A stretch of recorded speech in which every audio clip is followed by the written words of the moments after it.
नमस्कार दोस्तों, आपका स्वागत है शिवा सामर्थ्य विद सनातन पे। दोस्तों, आज मैं एक नई कहानी लेकर आपके सामने उपस्थित हुआ हूँ। तो चलिए कहानी प्रारंभ करते हैं। सूरजपुर के राजा सूर्य बहादुर एक दिन जंगल में शिकार खेलने गए। वह शाम को जब वापस लौट रहे थे तब उन्होंने देखा दो पुरुष और एक स्त्री आपस में बहस कर रहे हैं। राजा ने पास जाकर पूछा कि आप लोग आपस में क्यों लड़ रहे हो? आप सब अपना परिचय दीजिए। उनमें से पुरुषों में से पहला बोला कि मैं कर्म हूँ, तथा दूसरा पुरुष बोला कि मैं भाग्य हूँ, तथा स्त्री बोली कि मैं बुद्धि हूँ। बुद्धि बोली, हमारे झगड़े का कारण है कि हम सब में सर्वश्रेष्ठ कौन है। राजा ने कहा, तो यह बात थी आप सबके झगड़े की? तीनों ने कहा, हाँ, अब आप ही बताइए हम तीनों में से सर्वश्रेष्ठ कौन है। राजा ने कहा, यह तो मैं अभी नहीं बताऊंगा, पहले मैं तुम सबको आजमा कर देखूंगा। राजा ने जंगल में एक लकड़हारे को लकड़ी काटते हुए देखा। राजा तीनों से बोला, तुम्हें इसके ऊपर अपना प्रभाव दिखाना होगा। तीनों ने कहा, ठीक है। राजा ने कर्म से कहा, आज से तुम अपना प्रभाव दिखाना शुरू कर दो। 1 हफ्ते बाद हम इसी जगह फिर मिलेंगे। कर्म ने लकड़हारे पर अपना प्रभाव दिखाना शुरू कर दिया। लकड़हारा अपने उत्साह से लकड़ी काटता था। लकड़ी इतनी ज़्यादा होती कि वह एक बार में नहीं ले जा पाता। लकड़हारा जब पहले से ज़्यादा लकड़ी काटने लगा तो कर्म खुश हो गया। लकड़हारा बेचारा जब लकड़ी रख कर दूसरी बार आता तो वह लकड़ी न पाता, क्योंकि उसकी लकड़ी दूसरा कोई उठा कर ले जाता। ऐसा होता देखता तो लकड़हारा दुखी हो जाता। 1 सप्ताह बाद जब वह तीनों राजा से मिले तो राजा ने कहा, कर्म, तुमने अपना प्रभाव दिखा दिया? कर्म ने कहा, हाँ, लेकिन लकड़हारा की हालत पहले जैसी ही है। वह अब भी दरिद्र है। वह लकड़ी तो काटता है पर उसका सदुपयोग नहीं कर पा रहा है। कर्म कुछ नहीं बोला। राजा ने कहा, भाग्य है, अब आज से तुम्हारी बारी है। अब तुम अपना प्रभाव दिखाओ, हम सब 1 सप्ताह बाद फिर यहीं मिलेंगे। भाग्य ने भी वही कहा। भाग्य ने भी अपना प्रभाव दिखाना शुरू कर दिया। लकड़हारा कर्म को छोड़कर भाग्य के भरोसे रहने लगा और वह आलसी हो गया।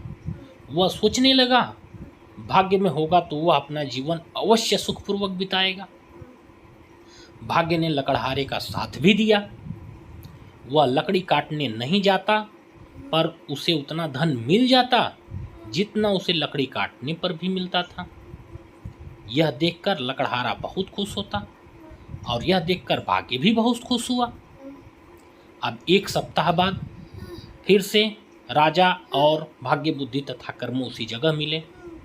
राजा ने कहा, भाग्य, तुमने अपना प्रभाव तो दिखाया। तुम्हारे प्रभाव से लकड़हारे को आलसी होना पड़ा। वह आलसी बन गया, पर उसे धनवान नहीं बनाया आपने। तुमने उस पर वो कृपा दृष्टि दिखाई, यह तो लकड़हारा पहले ही कमाता था।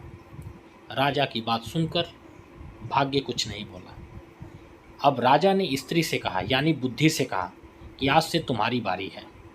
अब तुम अपना प्रभाव दिखाओ। 1 सप्ताह बाद पुनः हम लोग फिर यहीं पर मिलेंगे। बुद्धि ने अपना प्रभाव दिखाना शुरू कर दिया। लकड़हारा अब दुगने उत्साह से लकड़ी काटने लगा। उसने आलस छोड़ दिया। उसने अब लकड़ी ढोने के लिए बैलगाड़ी भी लाना शुरू कर दिया था। वह सारी लकड़ी काटता और बैलगाड़ी में भरकर बाजार ले जाने लगा, जिससे वह अब पहले से ज़्यादा धन कमाने लगा। और सप्ताह बाद उसकी जो स्थिति थी, जो हालत थी, वह पहले से अच्छी हो गई। 1 सप्ताह बाद पुनः जंगल में राजा, भाग्य, बुद्धि और कर्म मिले। उस दिन बारिश हो रही थी। बारिश थमने पर लकड़हारा लकड़ी काटने जंगल में आ गया।